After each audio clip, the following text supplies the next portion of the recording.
Canada, the Great White North, known for its beautiful scenery, ice hockey, and of course its delicious cuisines.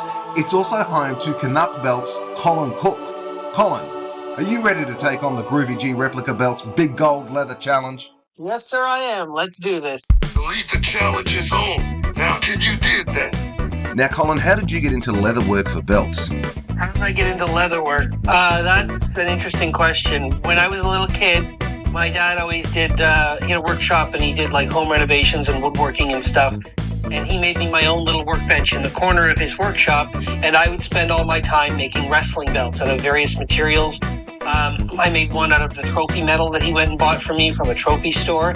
I made one out of a curved plastic flower tub. I still have that one. It was an Intercontinental. I remember bringing those belts to school. The other kids were like flabbergasted at the belt that I'd made. They were always amazed by it.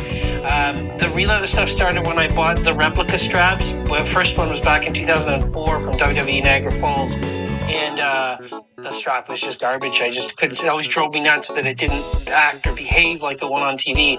My first re-leather I tried in 2011 or 2012. It was a complete total disaster.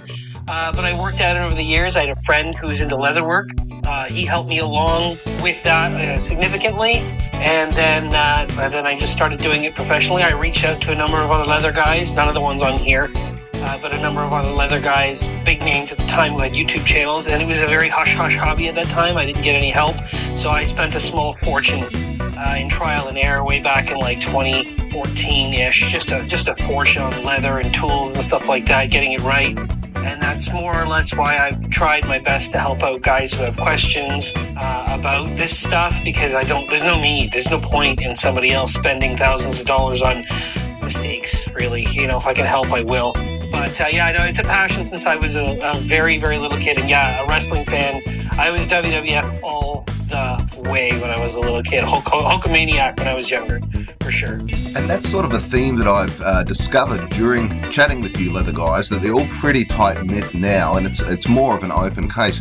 Have you got, even though you were a fan of the WWF, have you got any specific memories of the Big Gold Belt? This isn't going to sound very good. Truthfully, in Canada, where I live, we didn't get WCW until the mid-90s, like 94, 95, and by then they were using the smaller, I think it was a Milliken one, but it wasn't the Big Gold. So I didn't know anything about that belt until Ric Flair showed up with it on WWF TV. And I remember as a kid thinking, who in the hell does this guy think he is? I have no idea who this Ric Flair guy is, coming in here and challenging Hogan and bringing his own belt. I was, like most other fans were supposed to be, Bobby the Brain Heenan was a genius. I was outraged, how dare you kind of thing. That was my first exposure to the belt, but it's grown on me a lot over the years. Really, when they brought out and gave it to Triple H there, Bischoff just sort of gave it to him back, I think it was 2003, something like that, and it became the World Heavyweight Championship.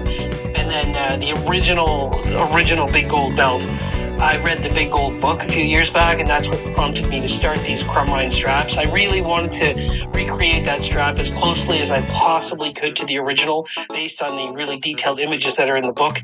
As a leather guy, when you look at those images, you see different things than what the average person is probably going to see. And that's just because we know sort of the thickness of leather we're dealing with, and the stitching type, that sort of thing.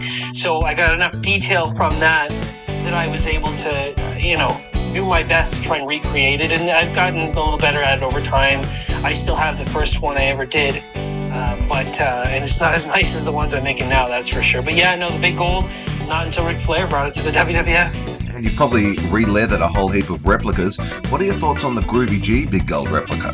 Like you said in your videos, you're not trying to defend the strap. The strap is what it is. That's the biggest, weakest point. I like the fact that it's Chicago screws and that the holes are all aligned so you can re-leather it. The detail on the plates, I'm just looking at them right now.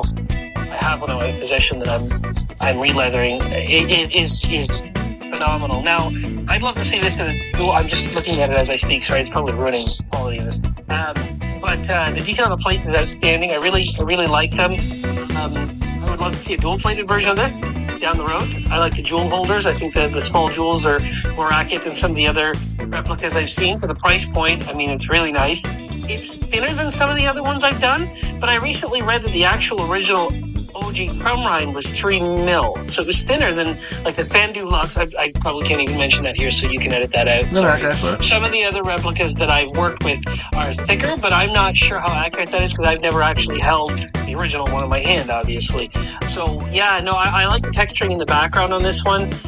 The 3D swirl patterns are great. I think it's a really, really nice replica of the original one. The rope border is beautiful, and for what you pay for it, I think it's worth it. The plates especially, all day long. That's an honest opinion too. I'm not getting kickbacks or anything. Really, I do like the belt very much. Well, thank you very much for those kind words. And hey, if there's enough demand for a dual-plated version, that's certainly something that we'll have to look into and sort out.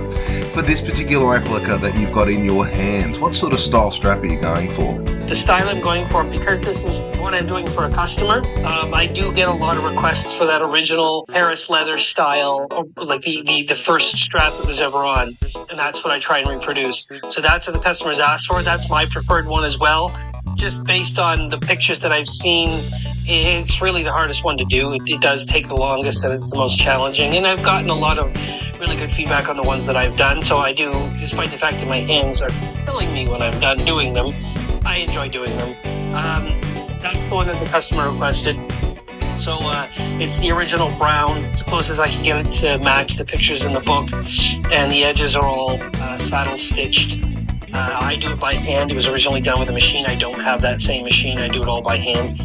But yeah, this particular one is one that was requested by a customer. So it's the original crumb rind, the brown version, or brownish red. And we were just having a look at some progress photos of the strap while you were talking about what direction you were going to go with. Now, you mentioned before the Big Gold book and how, as a leather crafter, you could pick out some things on the leather in there that a normal person probably wouldn't be able to see. What sort of stuff did you pick up from the Big Gold book?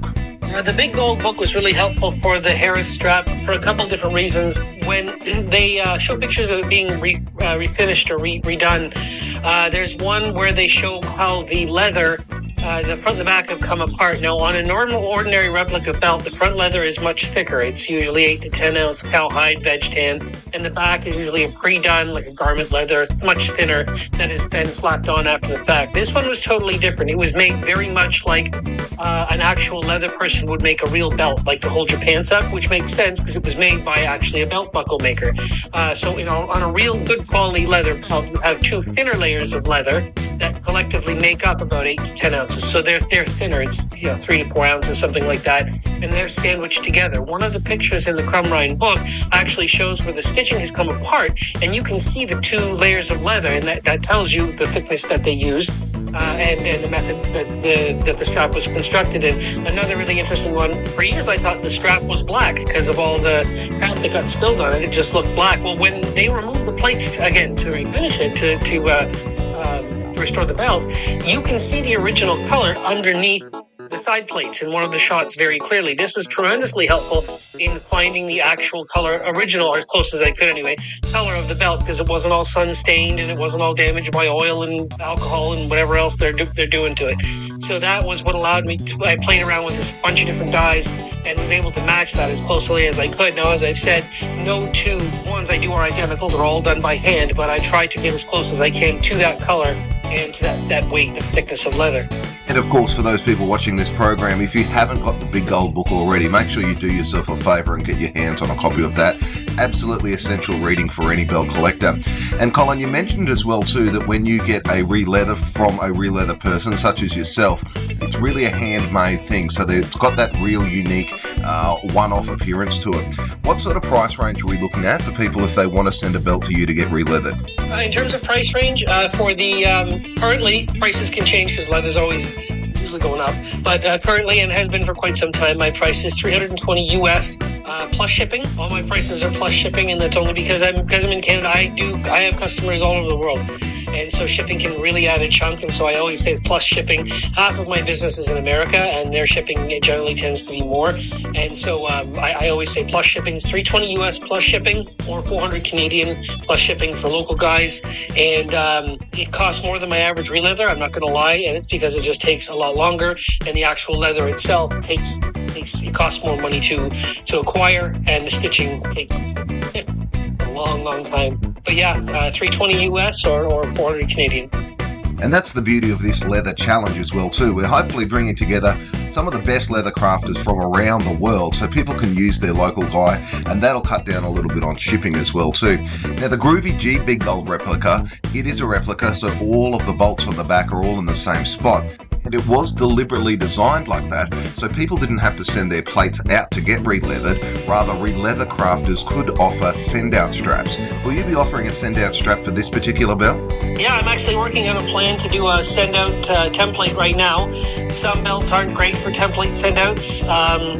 It's just harder to work with a lot of intricate lines. This one, I've done other crumb rind send-outs for other companies, and I've done really well with those. They've been very popular, and I've been lucky in that regard that people appreciate my work enough to send me their hard-earned money to do it. So with this one, I'm going to try and take some kind of a template before I send it out, because I have the plates in hand, or maybe I'll just order a set of plates myself. But either way, yeah, I'm hoping to do send-outs for it as well.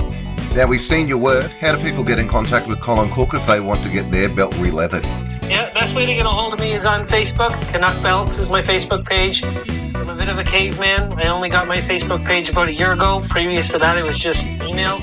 I don't have Instagram. I don't have any of those other things. So email colincook2004@yahoo.ca, or my Facebook page is Canuck Belts. You type it in and you'll be able to see a ton of the work that I've done that I posted pictures of there. Thank you very much for your time, Colin Cook from Canuck Belts. And folks at home, if you are interested in winning your very own Groovy G Big Gold replica that has been fully re-leathered by the leather guy of your choice, all you've got to do is like and subscribe to any one of these episodes in this series. We'll be back very, very soon with another exciting episode. Until then, take care. It's bye for now.